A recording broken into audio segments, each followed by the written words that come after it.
Pasamos a la siguiente presentación. Tenemos con nosotros a Eva Pérez. ¿Sola? Sí, Tony es paciente como yo y los pacientes están en el hospital. Muy bien. Esperemos que se recupere pronto. Está de reposo. Pues nada, nos acompaña Eva Pérez, presidenta de la Federación Nacional de Enfermos y Trasplantados Hepáticos, y nos hablará desde el estigma, desde la perspectiva del paciente. Muchísimas gracias, Eva, por acompañarnos. Bueno, gracias por invitarme y bueno, disculpar a Tony, pero como pacientes a veces nos surgen cosas y ayer tuvo que ir al hospital y le han recomendado reposo por un problema que tiene, entonces pues no ha podido venir. Bueno, me ha encantado tu charla, me parece que has descrito muy bien lo que es el estigma, ¿no?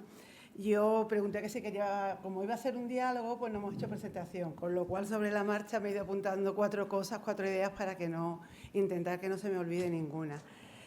Creo que el perfil del enfermo hepático lo tenemos todos muy claro, ¿no? El señor, hombre, una edad más o menos avanzada, pero hay otros perfiles, ¿no? Y yo creo que esos otros perfiles son los más estigmatizados o los que lo llevamos peor. A mí, yo tengo una hepatitis B crónica, tengo 2 trasplantes de hígado y a mí se me detectó con 11 años y cuando ya era cirrótico y ya ingresé en el equipo de trasplante como solución, para intentar solucionar, pues tenía 25 años. En mi informe de alta pone consumo de alcohol. Y yo no fui al trasplante por un consumo de alcohol. Yo tenía una hepatitis B crónica. Lo que pasa que en una consulta, después cuando viendo de dónde podía venir eso, es que es verdad que en una consulta, creo que fue con un psicólogo o con algo en el hospital, no lo recuerdo muy bien, me preguntó que si había bebido alcohol y yo le dije, pues mira, no, realmente pues sé que tengo esto desde que era 11 años, poco tiempo me ha dado a beber, pero sí reconozco, yo creía que, o sea, con toda la sinceridad del mundo, que bueno, pues sí, quizás con la adolescencia, con los 20 años, pues oye, he probado lo que es la cerveza, que yo soy de Sevilla, con lo cual es muy típico la cerveza. He probado una copa que realmente no sé cómo pueden beber algo que para mí es matarrata, claro. O sea, no era algo que, digo, yo no sé ni cómo ven cerveza ni cómo ven nada. Pero sí, claro, lo he probado, claro. Eso se quedó ahí. Al día de hoy, si tú sacas mi informe, pone trasplante hepático, consumo de alcohol. Y eso ya, bueno, a mí no me importa, pero realmente creo que es, bueno, pues algo que te puede estigmatizar el día de mañana o alguien que lo puede llevar mal. También tengo que reconocer que me estoy yendo al año 95. Quizás ahora no pondría eso, ¿no? Porque todos tenemos más conciencia y sabemos más.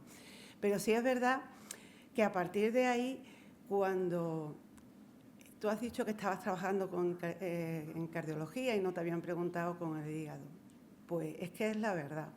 Cuando yo empecé a decir que tenía un problema de hígado, sientes las miradas, sientes el que habrás hecho con tu vida. Pero incluso ya decir, no, estoy trasplantada. Uy, ¿y qué habrás consumido? ¿Qué habrás hecho para que te hayan tenido que hacer un trasplante? Pero esa es la primera cuestión. O sea, eso no es ni luego ni interesarte, uy, un trasplante, ¿qué te ha pasado? No. La primera cuestión es qué habrás hecho, qué habrás bebido, qué prácticas de riesgos habrás hecho para tener que llegar a un trasplante y tan jovencita, ya no me lo dicen, lo de jovencita era antes. Entonces, claro, ¿sabes? Si cuando tú entras cuando un enfermo hepático entra en una consulta y si no lo primero, lo segundo, lo tercero es ¿cuánto bebes? Y está apuntando, ¿sabes? Allí, el médico, el hepatólogo. ¿Cuánto bebes? ¿Y has consumido droga? ¿Y haces prácticas de riesgo? Eso ya es una barrera, ya me estás poniendo una barrera porque ya me estás estigmatizando, ya me estás haciendo que me sienta como que he hecho algo mal, ¿no? Y yo no sé si tenemos que autoevaluarnos todos y ver cómo, porque yo entiendo que esas preguntas hay que hacerlas, ¿no? A la hora de un informe clínico y tienen que aparecer, pero a lo mejor hay otras maneras de abordar, ¿no? De que el paciente no se sienta como que culpable, ¿no? Porque he podido beber y he podido consumir drogas y he podido tener prácticas de riesgo. bueno, pues a lo mejor es momento de que me replantee mi cambio de vida y que me ayude mi médico a replantearme mi cambio de vida, ¿no? Pero por eso no me tengo que sentir juzgado. Yo creo que todos nos podemos equivocar y todos podemos o no creer o tener o simplemente no lo he hecho. Entonces, a lo mejor creo que deberíamos de plantearnos desde consulta cómo abordamos estos temas que son puntiagudos, que hay que abordarlos, pero que tenemos que hacer sentir al paciente no cuestionado por su respuesta, porque incluso si se siente cuestionado puede que hasta nos mienta y no nos diga la verdad de lo que realmente está pasando, y es a lo mejor ese consumo de alcohol de base que hay, que puede estar asociado a una enfermedad hepática, vírica o de otro tipo, pero a lo mejor te dice la enfermedad vírica o la enfermedad hepatológica que tiene, pero no te está diciendo esa base de ese consumo de alcohol por un aspecto familiar, social, por lo que sea, porque se siente invadido y no tiene ese clima de confianza para poder contarlo. Luego hay algo que la gente más joven que tiene enfermedad hepática, que lleva muy mal y que lo hemos visto, es cuando estábamos, siempre se ha comentado en las reuniones que hacemos, cómo sienten que cuando están en una reunión y salen y llega alguien y le ofrecen un cigarro y dice, he dejado de fumar, todo el grupo lo apoya. Ostras, qué bien, cómo lo has hecho, qué bien, ya no fumas y tal. Pero cuando llega el camarero y todo el mundo pide una copa o una cerveza y tú te pides un refresco o un zumo, lo siguiente es, ¿y qué te pasa? ¿Estás enfermo? ¿Estás tomando antibióticos? ¿Estás embarazada? Entonces tú dices, no, nada de eso, no bebo alcohol. Pero es así, y ya eso es decir, ¿por qué se apoya a alguien o por qué se empieza, que gracias a Dios, está bien visto el que no se fume, pero ya se cuestiona el por qué no se bebe? Entiendo que todo esto son cuestiones muy a gran escala, ¿no? Hace falta mucha concienciación. Este país debe de cambiar un poco, de ver la forma de que tanto las penas como las alegrías se celebran con alcohol. Ese niño que ve en casa desde pequeño, ¿no? El consumo de alcohol, de ese vaso de vino, de esa cerveza, comiendo, que no pasa nada, pero que al final, si empiezas a sumar, sí pasa. Pero es verdad que ese es el día a día, ¿no? Y eso es lo que notan, y notan, como decía al principio, ¿no? El siempre explicarte, la necesidad de siempre excusar o explicar el por qué tienes una enfermedad hepática. Tengo un compañero, 28 años, pues que el año pasado le diagnostican un hígado graso en alta grado y le dicen que o pierde peso o deja de beber, o va a empezar a tener quizás un problema importante y desarrollar un hepatocarcinoma. Lo fue dejando hasta que no se ha dado cuenta que le han dicho, estás a punto de poder desarrollar un hepatocarcinoma, no se ha ido al gimnasio, no se ha puesto a dieta y no ha dejado de beber. Quizás tenemos tan asumido, ¿no?, que el consumo, el salir, el entrar, el comer mal, la vida rápida, el consumo de la cerveza, el quedar con los amigos, que hasta que no ha escuchado que un médico lo ha sentado y le ha dicho, tienes 27 años y estás a punto de poder desarrollar un cáncer. Le tuvo que decir cáncer porque el hepatocarcinoma tampoco, ¿sabes? La palabra cáncer, esa palabra que es la que realmente parece que nos pone los vellos de punta, cuando este chico no se ha puesto manos a la obra y lo está consiguiendo, con mucho refuerzo, lo está consiguiendo. Pero fijaros que ha tenido muchas alertas antes, y me consta porque yo he hablado con él, y se lo he dicho, y por parte de su hepatólogo, enfermería, además tiene un grupo alrededor fantástico, pero hasta que no ha escuchado la posibilidad de tener un cáncer, hasta ese momento no ha dicho, uy, ¿qué es esto? Pero fijaros que hasta el estigma, hasta en el cáncer, sale. Nosotros tenemos familiares que nos han dicho, no, mi marido está con hepatocarcinoma, pero le ha dicho a su hermana, y esto os juro que es real, que va al hospital todas las semanas a ponerse un tratamiento innovador para la artritis de rodilla. Porque si le dice a su hermana que tiene un cáncer en el hígado, ¿qué va a pensar de que ha hecho? ¿Qué va a pensar en la comunidad, los vecinos? No, nosotros vamos al hospital a un tema de artritis. Hay quien dice que tiene un cáncer de estómago Pues como tú decías, el cirrótico no aparece, no se habla, no se dice. Entonces, tenemos hasta el cáncer, todos los cánceres son horribles, pero tenemos hasta el peor cáncer. ¿Por qué? Porque no se habla, no se dice. Si no se habla y no se dice, no existe. Si no existe, no se investiga. Y al final, lo que necesitamos es que se investigue y que haya soluciones o ayudas a los problemas de salud.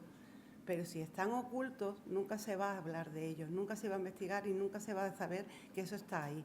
Pero os aseguro que es frustrante. Cuando la hepatitis C conocemos cantidad de gente, de rostros conocidos, curados por hepatitis C, incluso antes de los retrovirales de ultimación, ¿no? Y hemos ido, hemos hablado, le hemos dicho, oye, ¿nos ayudas en la campaña para que la gente vaya a hacerse la prueba de, bueno, pues eso, ¿no? De los varones de esta edad, que pensaban tal? Se han negado. Han dicho, sí, claro. ¿Tú crees que me van a volver a contratar para una película? ¿Tú crees que yo voy a poder besar a alguien en una película luego?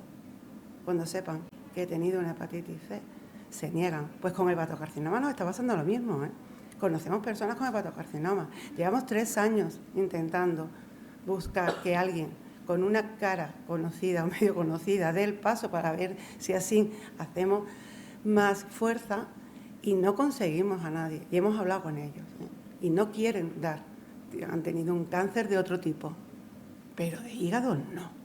O sea, el hígado no. Con lo cual necesitamos hablar mucho, concienciar mucho, sacar mucho, decir mucho, para ayudarnos entre todos y para que ese estigma que el paciente sufre, porque y encima pues lo calla y encima lo disimula y encima nosotros decimos, eso además está contribuyendo, lo que tú estás haciendo, a tener más estigma. Pero claro, ya tiene el pobre bastante con un hepatocarcinoma, ya tiene bastante con un cirrótico descompensado, con ver si llega a trasplante o no llega, como para decir, mira, vale, pues luego ya veré, pero ahora mismo no me puedo también enfrentar a eso, prefiero vivirlo en soledad. Cosa que es terrible encima, ¿no? Vivir la enfermedad en soledad. Y a veces pues eso se convierte en una obsesión y nuestros psicólogos de FENE, que yo hablaba con Rosa y decía, ¿qué te decía? Es que llegan a sufrir ansiedad, ¿sabes? Porque vivir eso en soledad, el miedo, el que le digan, dice, a veces yo los tengo en consulta por otras cosas que no son realmente la enfermedad, sino por todos estos síntomas que sufren por llevar ese estigma y ese peso encima, ¿no? Y nada, yo no quiero retrasaros mucho, No. Simplemente sí quisiera invitaros a todos a un canal que tenemos en Instagram que se llama Hepatocetas y son nuestra gente joven, porque hay otro tipo de enfermo hepático. Ellos son personas jóvenes, 30 años, jovencísimos, gente muy joven, que están o bien trasplantadas o bien diagnosticadas con una enfermedad. Y tenemos 3 personas que son los facilitadores, ¿no? Porque entendíamos que cómo llegábamos a ellos y entendimos que la manera no era a través de una asociación típica porque no se sienten identificados. Entonces nos acercamos, nos dijeron a través de Instagram, TikTok y esas cosas. Pues venga, pues si nos tenemos que ir ahí, vamos a hacerlo ahí, ¿no? Y hay una chica, Andrea, que ha subido hace poco un vídeo donde ella lo dice, escuchamos pero no juzgamos. Y yo os invito a que la escuchéis, cómo se abre en canal y donde pide no juzgarme. He hecho esto, fui una niña enferma, fui una niña trasplantada de niña, con lo cual a la hora de la adolescencia, sí, no fui adherente, sí, salí, sí, bebí, sí, fumé, sí tuve infecciones por ITS, pero escucharme, pero no me juzguéis. Porque eso después ya lo cuenta muy bien, no debéis de hacerlo, pero yo lo he hecho, entonces lo hace como un poco reflexión. Y yo creo que eso es importante. Entonces, hacer visibles esas cosas está bien para que sepamos que, bueno, que los enfermos hepáticos también existimos, que no somos bichos raros, que en algún momento somos aceitunas verdes, pero que luego tenemos un mal color, pero recuperamos un poco el color, y que somos un enfermo más, que padecemos cáncer como otros enfermos y que nuestro cáncer no es peor, es peor, por lo tanto debería tener más ayuda, pero que es igual que otros, que no tenemos pañuelos, pero A lo mejor algún día pues tendremos que ir con pañuelos, no lo sé lo que tenemos que hacer, ¿no? Pero el caso es que creo que hay que quitar esa barrera del estigma del enfermo hepático y que es muy difícil, pero que entre todos tenemos que ayudar. Muchísimas gracias.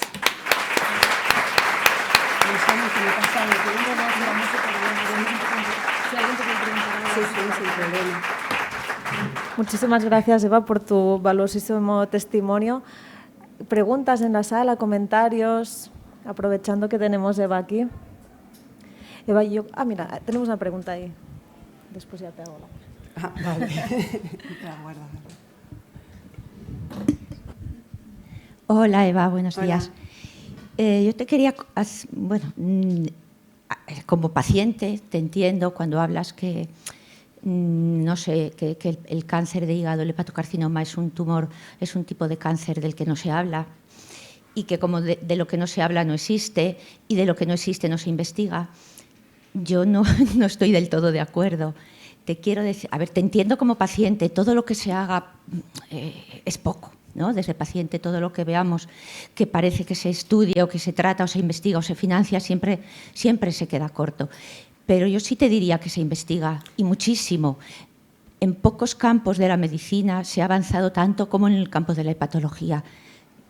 Fíjate, si no, la hepatitis C, el cambio radical que ha sufrido desde hace unos años, de pocos años para acá, desde que se investigó, empezaron a aplicar los retrovirales de acción directa. Bueno, hay un cambio de paradigma tremendo y aquí nos lo han comentado y es un hecho evidente, ¿no?, de que prácticamente la hepatitis C está erradicándose en España. En la población de España, otra cosa es la población migrante que llega y aparece de nuevo, ¿vale? Eso es fruto de la investigación. En el campo del virus B hay ensayos clínicos internacionales multicéntricos, seguro que compañeras que estáis aquí, que trabajáis en el Valdebrón, y en otros hospitales, sois conscientes de ensayos clínicos que se están realizando ahora intensos, importantísimos a nivel multicéntrico, precisamente para dar con la molécula que sea capaz de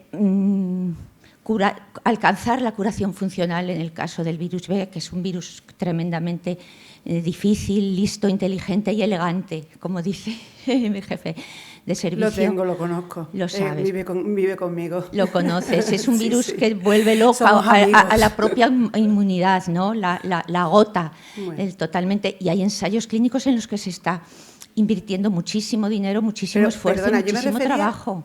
En investigación en cáncer. Yo te puedo pasar las cifras de lo que se investiga. Pero el hepatocarcinoma es muy poco frecuente, muy poco, no digo que no sea frecuente, en pacientes no cirróticos, es decir, que no se asiente, que el hepatocarcinoma asienta en un hígado cirrótico, en un altísimo porcentaje. Hay casos que no, ¿vale?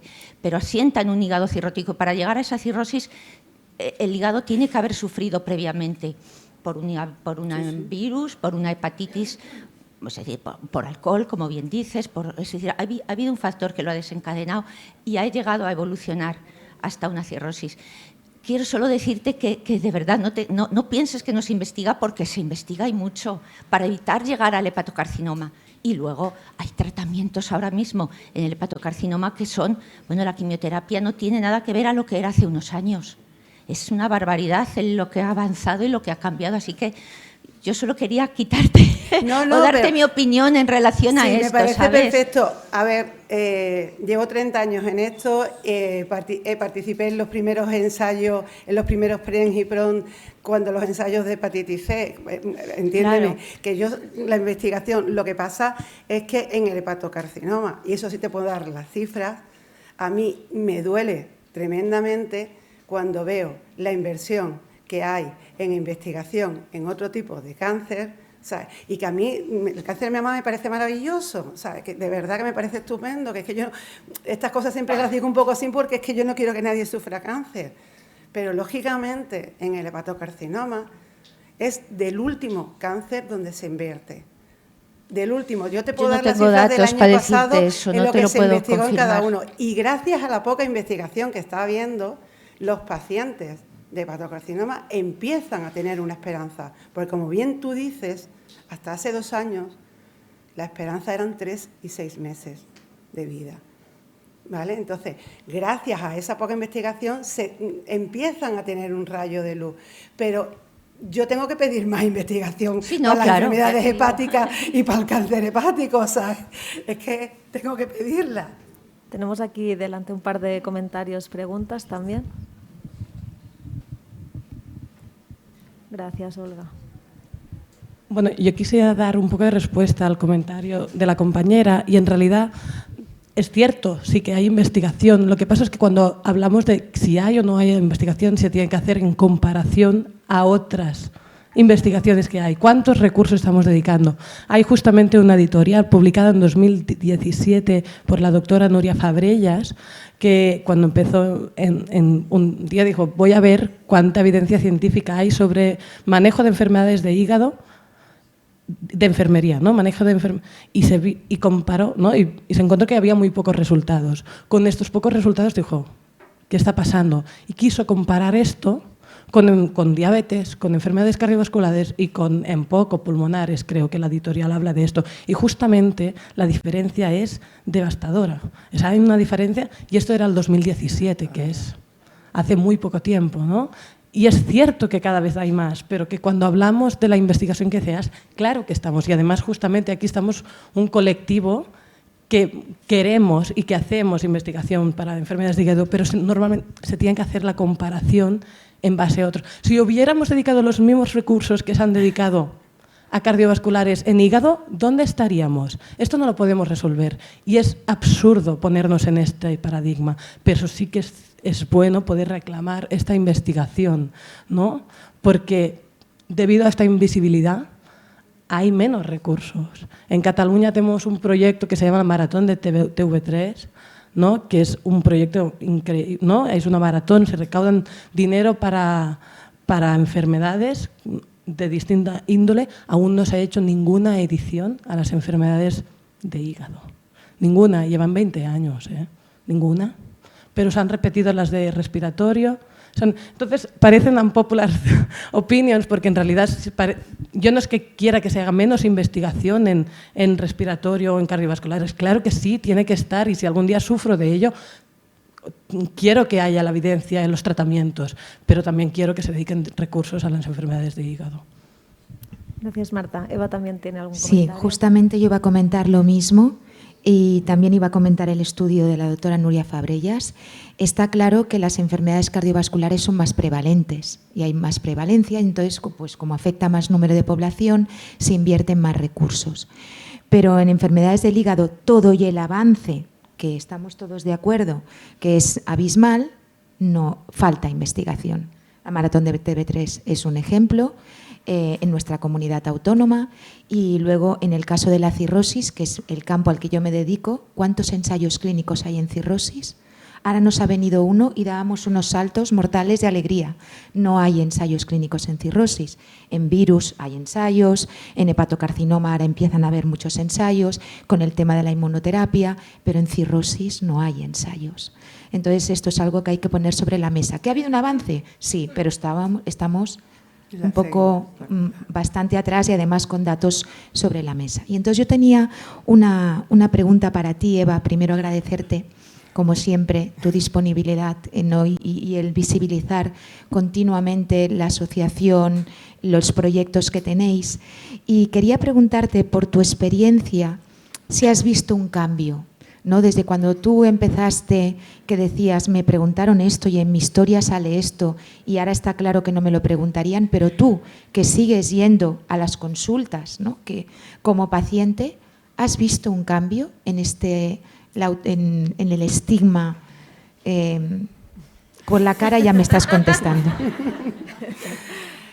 A ver, es que creo que también es muy personal. Yo estoy segura que si yo voy a tu consulta y tú me preguntas, cielo, tú no me vas a decir cuánto has bebido. Yo creo que hay un cambio en el sentido de que hay un cambio generacional, fíjate. Creo, ya creo que me van a matar, que el hepatólogo que te encuentras ahora no era el hepatólogo que te encontrabas antes, ¿no? Entonces, creo que incluso ellos tienen que cambiar. ¿Vale? Entonces, yo apuesto por esa por esa masa de patólogos jóvenes que parecen que ven las cosas de otra manera y que lo miran todo de otra manera, ¿no? Pero sí es verdad que sigue siendo estigmatizante, ¿sabes? Yo creo que por concepto que tenemos de país, el enfermo de hígado es un enfermo alcohólico o es un enfermo que ha hecho las cosas mal. Ya está. Y no hay otra posibilidad de pensar, pues porque ha podido tener un virus o que ha podido desarrollar una enfermedad genética o que ha podido desarrollar un Andrade, un Wilson. O sea, el concepto es enfermo hepático, alcohol. Ya está. Entonces, lógicamente se va cambiando porque se va hablando de otras enfermedades y se va sabiendo, ostras, hay otras cosas que también afectan al hígado. Pero creo que es un concepto de país como que tenemos en otras muchas más cosas que va a ser complicado. O sea, ahora nosotros estamos en la lucha del cambio del hígado de graso, estamos en el Ministerio en la estrategia del alcohol, que nos dicen hasta menores nos podemos meter, luego no, pero es que como esto no lo pongáis y tal, estamos en el tema del hígado graso con el tema de la nutrición, ¿sabes? Y le estamos diciendo, oye, que es que esto se viene, o sea, que es que el hígado, no sé si lo escuchasteis, pero ayer en la inauguración la doctora Beatriz de la ONT llegó ya a verbalizar que ya el año pasado lo estaban viendo, que se estiman 500 órganos que se tiran literalmente a la basura. Porque han dicho que sí a la donación, que ese señor estaba perfecto, muerto de otra cosa, porque ya ¿sabes? El perfil del donante es un donante añoso, pero cuando han dicho sí es válido, pero cuando ha entrado en una enfermedad patológica y ha visto el hígado, ha dicho, se puede trasplantar, es un hígado graso. Es decir, eso también, como decía ella, al ser una muestra a nivel nacional de los donantes, también te está detectando un poco cómo está la salud hepática del país. Entonces, es un dato a tener en cuenta. Es decir, esto es una bola que va a crecer y vosotros lo sabéis, en consulta lo estáis viendo. Y yo siempre digo que enfermería es el nexo que está con el paciente. Es nuestro bastón. Para mí siempre enfermería ha sido mi alianza, ¿no? Más que el médico de turno, con perdón, que venía 5 minutos a preguntarme cómo estás, ¿sabes? Y a dar orden. Realmente para mí enfermería era quien está ahí y todos los pacientes, sí, mi médico, pero quien tiene enfermería bien es su enfermera, ¿no? Entonces, lo estáis viendo, el hígado graso es algo que está ahí, tenemos que cambiar, esto es un problema y va a ser parte también del estigma. O sea, yo creo que tenemos retos muy importantes que abordar, ¿vale? Porque tenemos que cambiar, sobre todo lo peor, que no viene de un tratamiento, tómate una pastilla. Si algún día sale, hay miles de estudios sobre el hígado graso, si algún día llega, pues ayudará. Pero ojo, hay que concienciar de que tienes que tener unos hábitos de salud y que esos hábitos de salud habrá que seguir manteniéndolos, ¿no? Entonces, es algo que va a estigmatizar mucho y que yo creo que tenemos que trabajar. O sea, y ya lo he dicho antes, pero en comparación, ya no solo en investigación, o sea, ¿dónde está la enfermería avanzada, hepática, enfermera de práctica avanzada, respecto a otras especialidades? O sea, es algo que para nosotros es una de las primeras reivindicaciones que hacemos. Necesitamos enfermeras de práctica avanzada en todos los hospitales y además no reconocidas con su título y con decir es de práctica avanzada hepática, está aquí y es quien lo lleva, porque eso es fundamental. Que esté. Más acceso a la ministra, No, si yo lo digo. Lo que pasa es que yo creo que la ministra cada vez que me ve hace así. Se esconde. ¿Sabes? Porque yo voy y lo digo, ¿sabes? Para nosotros, ¿sabes? Pero es lo que dice la compañera, tú tienes mano. Bueno, vale. Ya, yo lo intento. Y además tú me conoces y tú lo sabes. ¿Sabes? Para mí enfermería avanzada, de práctica avanzada hepática, es fundamental y debería de cualquier, ya no te digo hospitales pequeños, pero cualquier hospital que tiene un servicio, además, o un programa de trasplante hepático, ¿sabes? Que tiene un programa de digestivo importante con consultas de hígado graso, de cirrótico, de hipertensión portal, ¿sabes? Se ponen, con perdón, muchas medallas, tenemos todos esos servicios, pero luego, ¿dónde está enfermería? ¿Qué es ahí? Quien tiene que estar de ayuda, quién es el nexo de unión, ¿sabes? Con el médico. O sea, entonces, yo creo que eso es fundamental, vamos, que tendría que estar. Y seguimos en la batalla, algún día lo conseguiremos.